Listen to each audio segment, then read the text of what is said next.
Clément. Bonjour. Bienvenue sur ces petites interviews, merci d'y participer. Merci de m'avoir invité. Donc je répète encore une fois, comme sur chaque vidéo, qu'en fait on a décidé avec ISPA de faire des petites interviews d'étudiants qui sont encore à l'étranger comme toi, et là notamment aux États-Unis.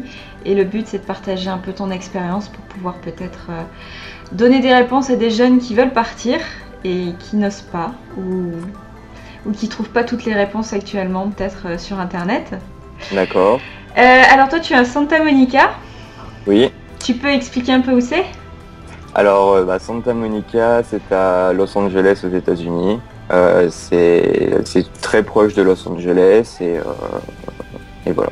Et c'est à combien de temps de Los Angeles à peu près? C'est à côté. C'est vraiment à côté? C'est une frontière en fait, c'est un quartier qui est collé à Los Angeles. Je crois que Santa Monica, en fait finalement c'est une petite ville par rapport à Los Angeles.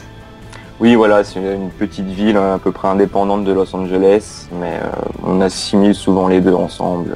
D'accord, ok. Et alors du coup, tu es arrivé quand à Santa Monica? Alors je suis arrivé fin septembre 2014. Donc j'ai passé mon bac ES en France que j'ai obtenu en juillet dernier, soit quelques mois avant mon départ. D'accord. Et du coup, tu suis quel programme chez ISPA? Alors je suis le programme d'études post-bac universitaire à Los Angeles. D'accord. Alors c'est un programme qui dure normalement combien de temps? Alors donc le programme consiste tout d'abord un premier trimestre en école d'anglais pour la remise à niveau et ensuite un semestre à la faculté de Santa Monica. D'accord, donc là tu as terminé la mise à niveau en anglais. Je viens juste de terminer ma remise, je l'ai terminée au mois de décembre et à l'instant là ça fait 2 semaines que je viens de commencer les cours à la fac. D'accord.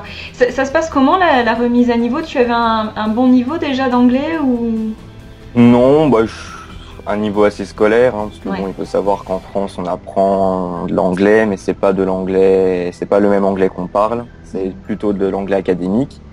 Mais bon, la remise à niveau, donc ce qui est bien, c'est que déjà les cours sont adaptés à notre niveau, c'est-à-dire qu'en arrivant, ils nous font passer un test d'anglais, et ensuite pour nous mettre dans des classes à notre niveau, pour pas qu'on se sente perdu et pour qu'on apprenne vite. Ça marche très bien, ça marche très bien. On rencontre des personnes extraordinaires parce que bon, au final, étant donné que c'est une école d'anglais, la plupart des étudiants sont des étudiants internationaux, donc on rencontre des gens très intéressants.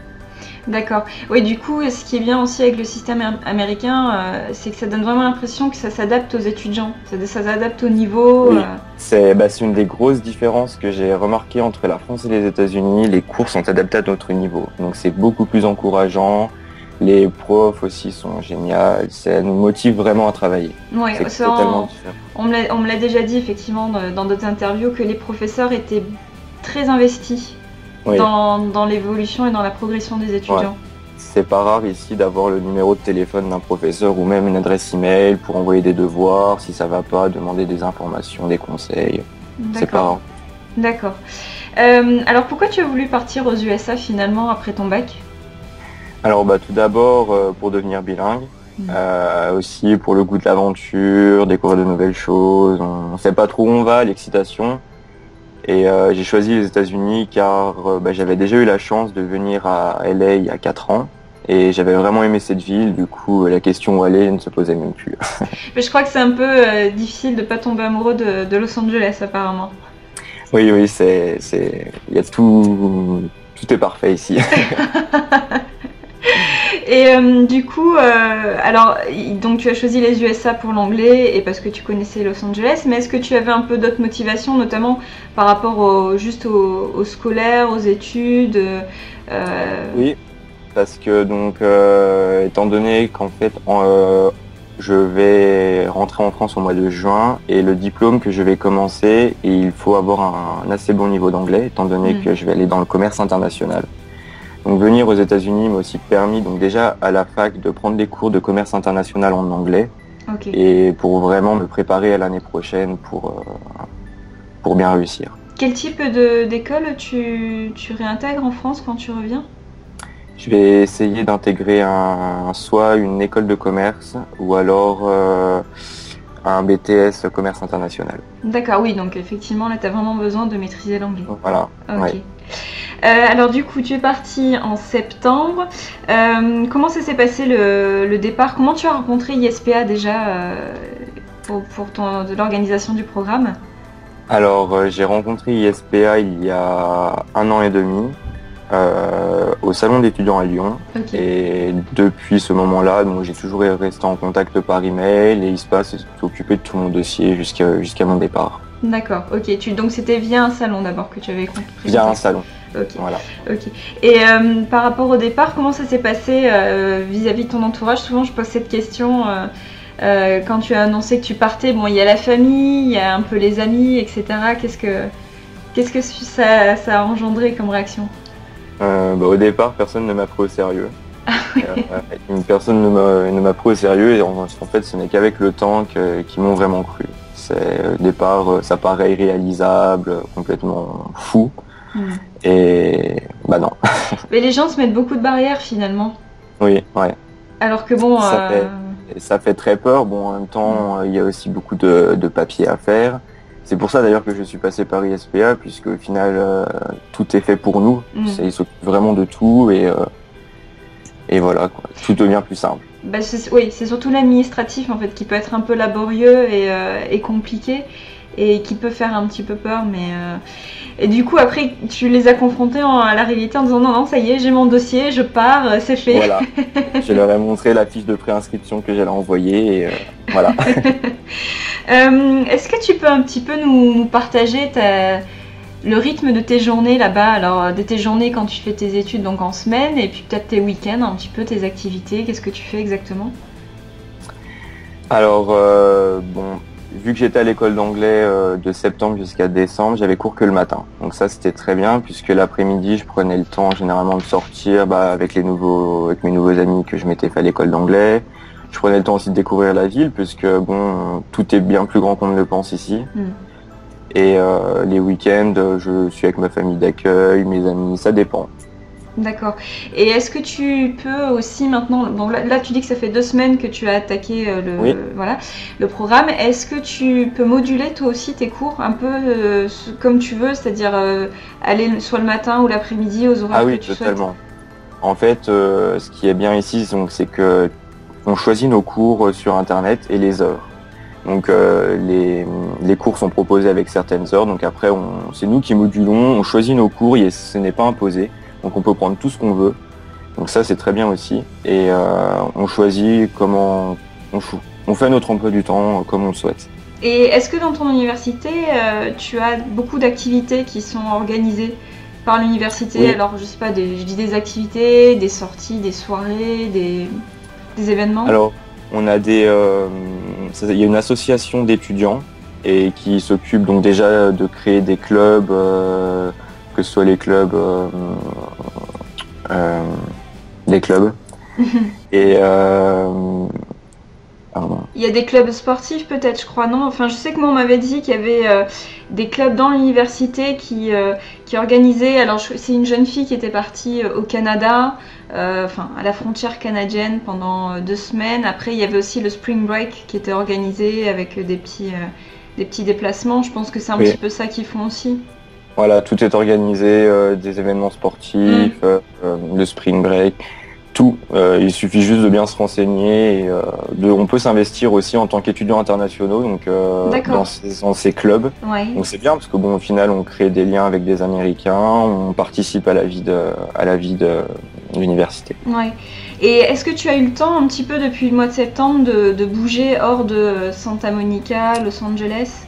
Oui, alors tout d'abord à Noël je suis parti à San Francisco. Et j'ai aussi fait un road trip, donc j'ai été au Nevada, en Arizona. D'accord. J'ai fait à peu près toute la côte ouest. D'accord. Il faudrait que tu m'envoies quelques photos alors. On peut me retrouver sur Flickr. J'ai mis toutes mes photos. Eh ben oui, alors je crois qu'une fois j'avais récupéré ta page Flickr, mais tu me le renverras à la fin de l'interview, comme ça je le mettrai en barre d'infos sous la vidéo YouTube et comme ça voilà, on pourra partager tes photos. Et est-ce que toi tu as eu, alors souvent les étudiants que j'ai interviewés là, ils me parlent d'un petit choc culturel à l'arrivée pendant le premier mois qui est un petit peu dur, le temps d'adaptation. Est-ce que toi tu as vécu ça aussi? Alors, bon, oui, quand on arrive, bon, c'est différent, on vient de quitter notre famille, nos amis. Après, choc culturel, oui, bon, faut s'habituer à manger à 5 heures du soir, le rythme est différent, la façon de voir les choses est différente. Mais bon, c'est pas non plus, pour moi, ça n'a pas été très compliqué. D'accord. Voilà, certes, oui, il y a beaucoup de changements, il faut s'y faire. Mais bon, ça vient tout seul et quelques semaines suffisent et il n'y a plus de soucis. Donc toi, t'as pas été finalement si perturbé que ça par le changement? Les premiers jours, si. Oui. S'y fait très vite, très vite. Oh, c'est bien ça. Et tout à l'heure, tu as un petit peu parlé qu'effectivement, la principale différence que tu voyais entre la France et les États-Unis, c'était le système scolaire. Donc là, tu viens de nous dire que le soir, on mange à 5 heures. Donc ça, c'est encore une différence. Mais est-ce qu'il y a d'autres choses au niveau de la mentalité, peut-être, que tu as remarqué entre la France et les États-Unis ou d'autres choses? Les Américains, ils sont beaucoup ouverts d'esprit, ils sont très accueillants. C'est complètement différent avec un Français. D'accord. Ils ont une façon de voir les choses qui est totalement contraire, on va dire, à la France. Et voilà. Ça, tout le monde le dit, hein. De toute façon, je crois que c'est général, tout le monde me le dit. Et puis ça se voit quand vous expliquez un petit peu ce que vous faites dans les universités, on voit qu'ils font vraiment tout pour vraiment bien intégrer les étudiants qui viennent de l'international. Ouais. Et alors du coup, là tes projets, donc tu m'as dit, c'est d'intégrer cette école en France en revenant au mois de juin. Donc peut-être qu'on refera une interview au mois de mai pour voir un petit peu comment ça se passe. Et tu dois passer tes concours cet été en France, ou je sais pas comment tu as fait du coup? Pour l'instant, je me suis déjà inscrit j'ai déjà postulé dans les lycées pour les BTS commerce international, oui. Ah, ok. Et en attendant l'école de commerce, il faut que je me renseigne, il faut que je vais y faire bientôt. D'accord, bon, on prendra des nouvelles en cas cet été pour voir comment ça s'est passé. Et du coup, est-ce que si aujourd'hui tu devais donner un petit conseil ou voilà, dire quelque chose à un jeune qui te regarde peut-être actuellement et qui se pose la question de partir à l'étranger, qu'est-ce que tu aurais envie de lui dire? Si il est motivé, la question ne se pose même pas. Ouais. C'est une expérience, c'est très enrichissant. Le climat, bon, je vais parler pour Los Angeles, mais le climat de la Californie du Sud est juste parfait. Il fait combien de degrés là en ce moment chez toi? Il doit faire à peu près une 25. Ah ouais. C'est meilleur qu'ici, c'est sûr. Voilà. Et il n'y a aucune raison de s'inquiéter s'il passe par ISPA, parce qu'ISPA s'occupe de tout, quoi. Et c'est beaucoup de stress en moins, et les questions qu'on se pose, on a juste à poser la question et tout devient tout de suite plus facile. Ben oui, voilà, c'est sûr qu'après passer par un organisme comme ISPA, c'est s'assurer d'avoir des personnes qui connaissent le métier, qui savent exactement pour tout ce qui est visa, l'administratif, ce qu'il faut faire. Voilà. Quelque chose qui peut être très fatigant et très angoissant quand on doit partir à l'étranger. Et en plus, vous avez d'autres choses à penser, comme faire vos études et apprendre l'anglais, etc. Donc, effectivement. Mais écoute, moi, ce que je te propose, c'est qu'à Limite, on va se refaire peut-être une petite interview en mai ou alors cet été. Et puis comme ça, tu pourras nous dire un petit peu ce qu'il en est et qu'est-ce que tu as pu envisager pour la rentrée de septembre. Pas de souci, très bien. Voilà, et puis tu me donneras tout à l'heure sur Skype l'adresse Flickr de ton portfolio.